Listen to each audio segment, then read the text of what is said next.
calon guru penggerak Angkatan 11 dari UPT SLB Negeri 1 Kabupaten Bantaeng, Provinsi Sulawesi Selatan. Saya akan memaparkan kesimpulan dan refleksi pemikiran Ki Hajar Dewantara pada modul 1.1 koneksi antar materi.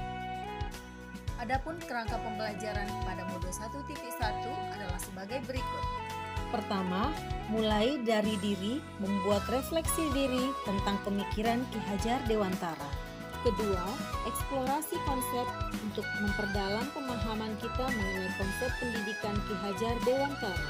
Ketiga, ruang kolaborasi, yaitu memberi ruang untuk berkolaborasi dengan sesama CGP untuk mengeksplorasi nilai-nilai luhur sosial budaya di daerah untuk menebalkan kekuatan kodrat murid sebagai manusia dan juga sebagai anggota masyarakat.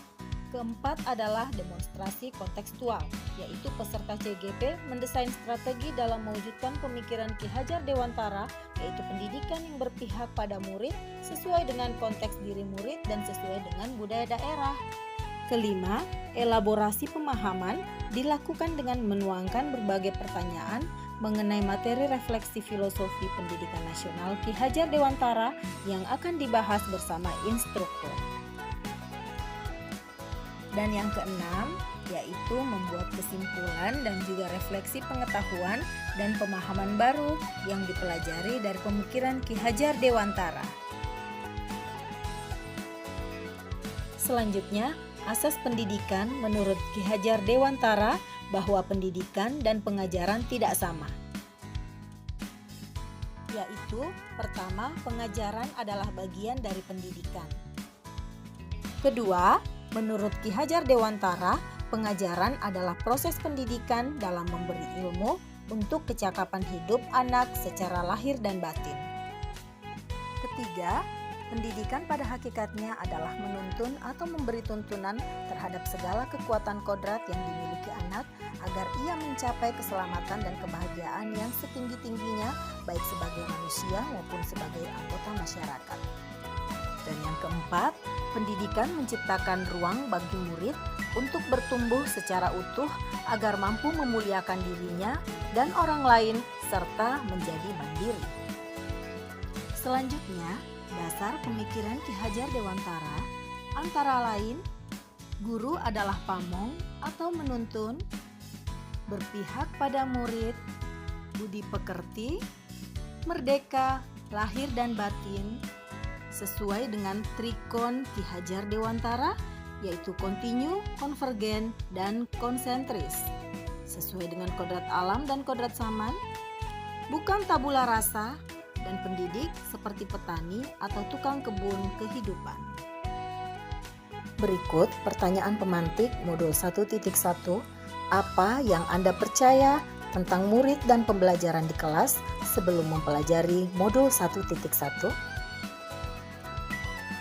Hal yang saya percaya tentang murid dan pembelajaran di kelas sebelum saya mempelajari modul 1.1 adalah saya berpikir bahwasanya murid harus mendengarkan penjelasan yang saya sampaikan terkait materi. Murid harus duduk tenang tanpa ada aktivitas lainnya. Kedua, saya hanya berfokus pada penyelesaian kurikulum dan bagaimana murid mendapat atau mencapai KKM.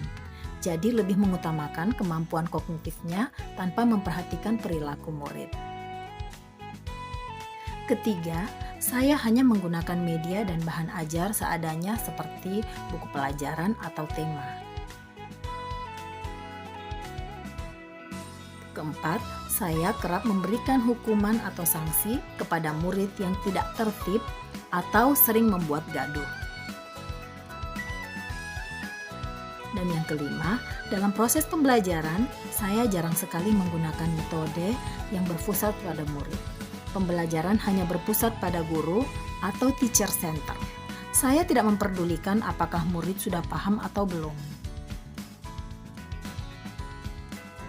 Pertanyaan berikutnya, apa yang berubah dari pemikiran atau perilaku Anda setelah mempelajari modul 1.1?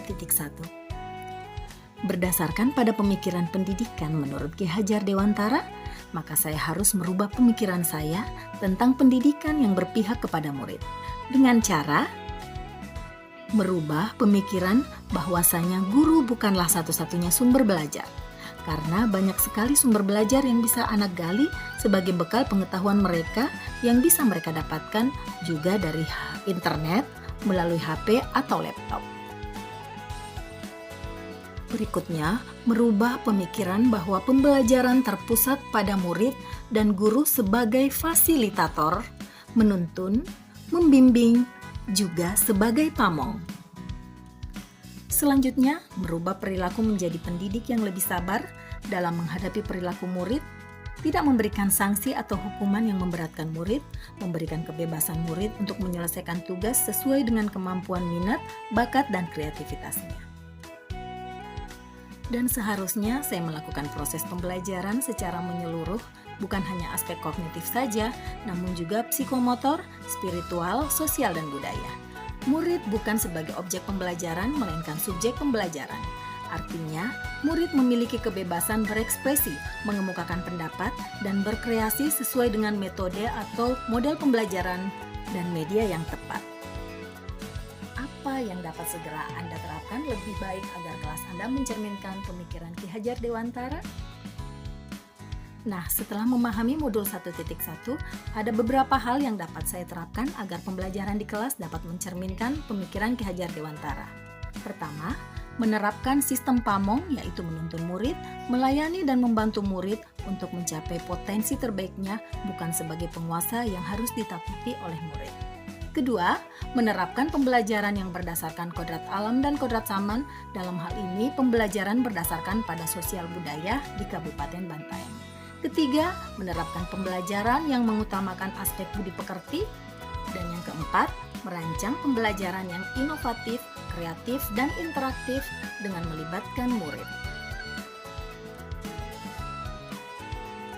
Jadi, kesimpulan dan refleksi pemikiran Ki Hajar Dewantara pada modul 1.1 koneksi antar materi adalah pembelajaran tidak lagi menuntut tapi menuntun.